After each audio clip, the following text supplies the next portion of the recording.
देखो इधर हम चैप्टर स्टार्ट कर रहे हैं थर्ड, इसी का कॉम्प्लेक्स एनालिसिस का नाम है इसका पावर सीरीज। ठीक है ना।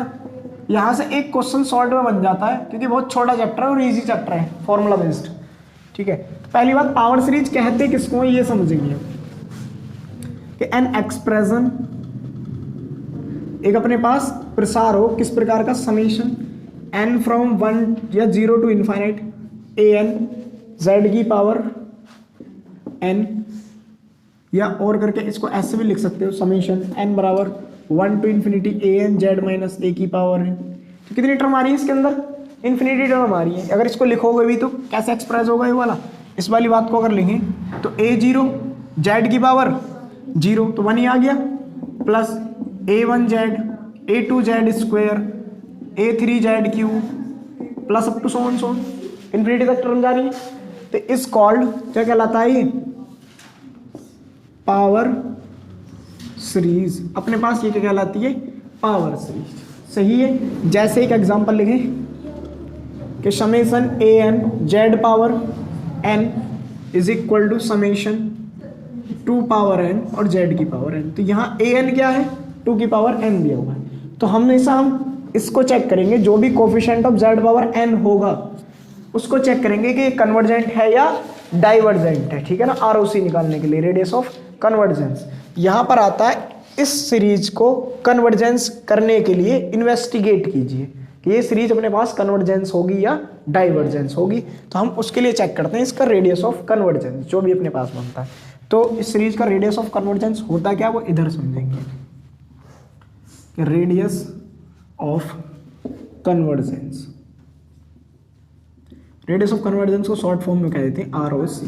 ठीक है ना। तो अपने पास यदि एक सीरीज ले लूं मैं, let summation n from 0 to infinite an z की पावर n इज n या इज अ पावर सीरीज। क्या है अपने पास एक, अब पावर सीरीज देखो वर्ड दिख रहा है ना, पावर किसकी चल रही है, z की, और टर्म कहां तक जा रही है, एक्सप्रेड होती है इन्फिनिटी तक। तो इन्फिनिटी तक टर्म का जाना कहलाता है सीरीज, और पावर्स के रूप में इंक्रीज हो रही है तो पावर सीरीज। ठीक है ना। तो ये अपने पास क्या है, एक power series. Then the radius of convergence of this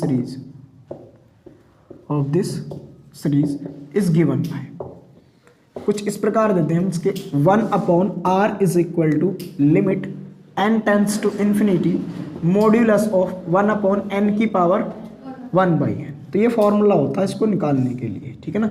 इस फॉर्मूले का यूज करेंगे और हम इसकी चेक करेंगे पावर सीरीज कन्वर्जेंट है या नहीं। तो मेनली क्या करना है, जेड की पावर n का कोफिशिएंट छांट के लाना, जो भी होगा उस पर फॉर्मूला अप्लाई करना है बस। अगर ये फाइनाइट आया तो कन्वर्जेंट, नहीं आया तो लिख लो। तो देखो अभी हमने फॉर्मूला लिखा था 1/r is equal to limit n tends to an की पावर 1/n, या इसको दूसरे शब्दों में हम ऐसे भी लिख देते हैं और करके 1/r is equal to limit n tends to, Cauchy theorem पढ़ाई थी मैंने तुम लोगों को एक सीक्वेंस के अंदर कि limit n tends to infinity an की पावर 1/n। तो अपने पास फॉर्मूला होता था n tends to infinity upon an, था नहीं ये फॉर्मूला। तो यहाँ अगर इसको ऐसे लिख दें an प्लस 1 अपॉन, कोई दिक्कत, या r बराबर, इसको ऐसे लिखेंगे तो ये पलट जाएगा। तो अब एक क्वेश्चन कर लेते हैं इस पे बेस्ड, ये कैसे क्वेश्चन आते हैं। Example number first. तो फर्स्ट एग्जाम्पल हमसे कह रहा है कि फाइंड द रेडियाई, रेडियाई मतलब प्लूरल वर्ड है रेडियस ऑफ कर्वेचर के लिए, सॉरी रेडियस ऑफ कन्वर्जेंस के लिए। तो बोला radii of convergence of the following series. तो सबसे पहले ए पार्ट कर लेते हैं। तो मैं लेट के ले रहा हूँ, summation of A N Z की power n is equal to summation of 2 plus I N upon में 2 power n Z power n। Example number 1 का ए पार्ट मिल गया। हम क्या काम करते हैं यहाँ, देखो जो भी कुछ दे रखा हो कंपेयर करेंगे इससे। मैंने अभी बताया था तुमको फाइंड करके लाना ए एन मेनली। अब ए एन अगर अपन को मिल गया फिर हम ये फॉर्मूला लगा लेंगे। ठीक है ना। देखो इधर सॉल्यूशन, तो हेयर ए एन कितना है मेरे पास, जो भी कुछ बचा है जेड की पावर एन से 2 plus I N upon 2 power n. Applying formula for R O C, applying formula for R O, इसका मतलब क्या है भाई, रेडियस ऑफ कन्वर्जेंस। तो 1 इधर लिख देते, चलो 1/r इज इक्वल टू होता है limit n tends to infinity 1 यहाँ पे an की पावर 1/n। अब सुनना इधर के, तुमने यही फॉर्मूला क्यों लगाया, तो मैं सारे फॉर्मूला लगाने के लिए बात बता दे रहा हूँ, कब इसको अप्लाई करना कब इसको करना, ये तो दोनों एक जैसी है, कोई सब कर लो। जब भी पावर n कंटेन करे फॉर्मूला an तो लगाएंगे ये, ताकि n से n कैंसिल आउट हो जाए, और अगर पावर कंटेन नहीं कर रहा है an तब लगा देंगे इन दोनों में से कोई सा भी, ये तो एक दूसरे जैसी है, पलट के लिख दिया बस इसको। तब अगर यहाँ an देखे 2 की पावर n आ रहा है, तो 2 की पावर n आ रहा है तो हम लगाएंगे ये वाला फॉर्मूला, ताकि n से n कैंसिल आउट हो जाए। तो 1/r is equal to limit n tends to infinite, ये बनेगा 2 + in अपॉन 2 पावर n की कंप्लीट पावर 1/n। कोई प्रॉब्लम?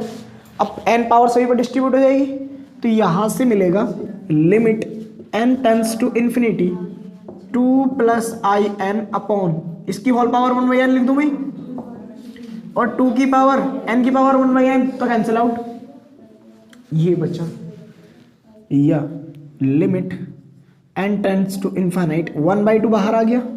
अब कौन बचा ब्रैकेट के अंदर, 2 + in की पावर 1/n। बोलो सही है नहीं?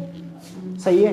तो अगर ये सही है तो ये मॉडुलस वैल्यू क्या आएगी, a + i भी जैसा हो गया नहीं हो गया कि रियल पार्ट प्लस i के मल्टीपल में इमेजिनरी पार्ट। तो क्या कर देंगे, a + i का मॉडुलस क्या होता है, ऐसे करके कि अगर z बराबर a + i लिखा हो तो मॉडुलस ऑफ z होता है √a² + b²। बोलो सही बात है।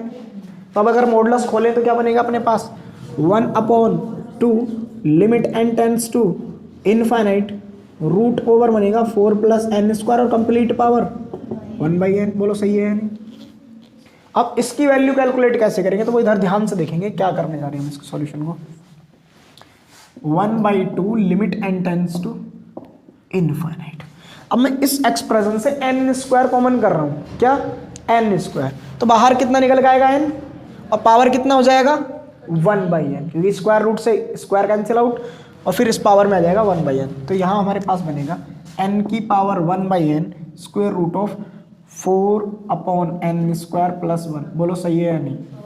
यही बचा, और इसकी पावर भी 1/n। कोई दिक्कत? अब अगर यहाँ वैल्यू पुट कर दे किसकी, n की, तो limit n tends to infinity n की पावर 1/n और limit n tends to infinity √4/n² + 1 की पावर 1/n। कोई दिक्कत यहाँ तक? ऐसे लिख दिया, लिमिट तो अलग अलग डिस्ट्रीब्यूट हो जाती, ये दिख रहा है इधर का उसमें। तो अगर 4/∞ वैल्यू रखें, 4/∞ 0, पावर में भी कितना 0, 1/∞ बनेगा। तो किसी की पावर 0 उसकी वैल्यू, इसकी वैल्यू तुम जानते हो, n पावर 1/n की वैल्यू 1, कोची थ्योरम की हेल्प से प्रूफ भी की थी हमने सीक्वेंस वाले चैप्टर में। तो ये कितना होता है अपने पास रिजल्ट 1, तो 1/2 × 1, और ये बनेगा √ में 4/∞ + 1 की पावर 1/∞। तो ये कितना हो गया टोटल 1, क्योंकि 0 + 1 की पावर 0, तो कितना आएगा 1, तो 1/r बराबर कितना आया 1/2, तो r का आंसर कितना आया 2। तो इसकी रेडियस ऑफ कन्वर्जेंस कहाँ कन्वर्ज करती है 2 पर, लिख लो। देखो फर्स्ट का सेकंड पार्ट क्या कह रहा है हमसे, इसको फिर लेट कंसीडर कर लेते हैं। अबे कहाँ मिल गया, हाँ भाई, let summation an z power n is equal to summation n √2 + i अपॉन में 1 + 2in और बाहर z पावर n। कोई प्रॉब्लम?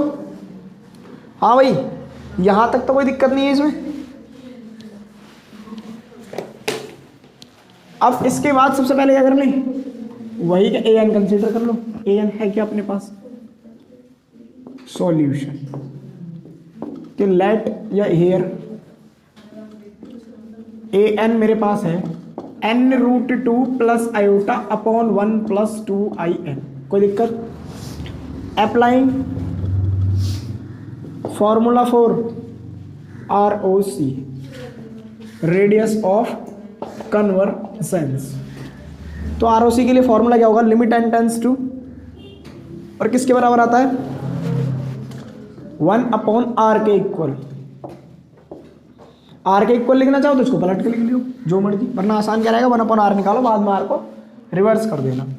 और यहाँ ए एन कितना होता है, जो भी होगा उसकी power 1/r is equal to limit n tends to infinity, बोलो n√2 plus i upon 1 plus 2i n की पावर 1/n। जो अभी तुमको चैप्टर पढ़ा के खत्म कराया ना, सेम गेट मैथमेटिक्स में क्वेश्चन आए हुए थे उसके, गेट के PYQs मिलने थॉमसन मेथड। अब इसका मॉडुलस वैल्यू कितनी आएगी, ये मॉडुलस अलग अलग डिस्ट्रीब्यूट होगा नहीं होगा, इस पे अलग, इस पे अलग, तो मैं डायरेक्ट वैल्यू लिख रहा हूँ यहाँ, ये बनेगा 2n² प्लस 1 अपॉन बनेगा 1 प्लस 4n², और ये भी स्क्वायर रूट में, और कंप्लीट की पावर 1/n। तो कुछ ऐसा बना, यहाँ से पता ना कैसा बना है नहीं कि लिमिट n टेंस टू क्या हुआ, सही लगा, तो बनेगा 2n² प्लस 1 की पावर 1/2n, कोई दिक्कत, अपॉन 1 प्लस 4n² की पावर भी 1/2n, बोलो सही है। हमने 1/n 1/2 के मल्टीप्लाई में लगा दिया, रूट का मतलब 1/2 पावर है, और 1/n मल्टीप्लाई में तो 1/2n हो गया, नहीं हो गया, अब हो गया तो अच्छी बात है। तो limit n tends to infinity, ऊपर कितना कॉमन आ रहा है, 2n² अगर बाहर निकालें 2n², तो इसकी पावर कितना आएगा 1/2n, और यहाँ बचेगा 1 प्लस 1/2n² की पावर 1/2n। ऐसा क्यों कर रहे हैं, क्योंकि 1/∞ अपन को रिजल्ट क्या देता है 0। इसी यहाँ पे करो 4n² निकाल लो यहाँ से, की पावर 1/2n, कोई दिक्कत भाई, और यहाँ बचेगा 1/4n² प्लस 1 की पावर 1/2n, सही है ना। अब क्या काम करें, दोनों की पावर 1/2n है, होल पावर लगा लेते हैं, कुछ कैंसिल आउट हो जाएगा।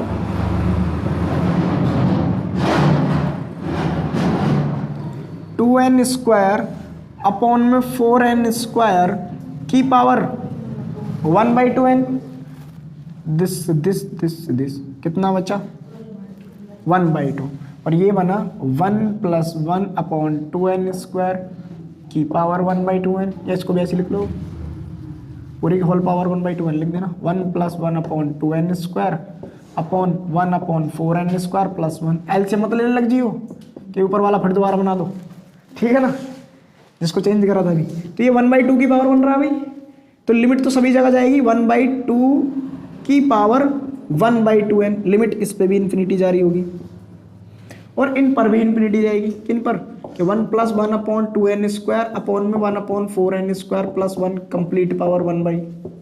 अब n को अगर पुट करें तो 1/2 की पावर 1/∞ क्या बनेगा 0, यहाँ क्या बनेगा 1 प्लस 1/∞ 0, 1/∞ 0 प्लस 1, और पावर में भी, तो टोटल क्या मिलने वाला है ऐसे 1।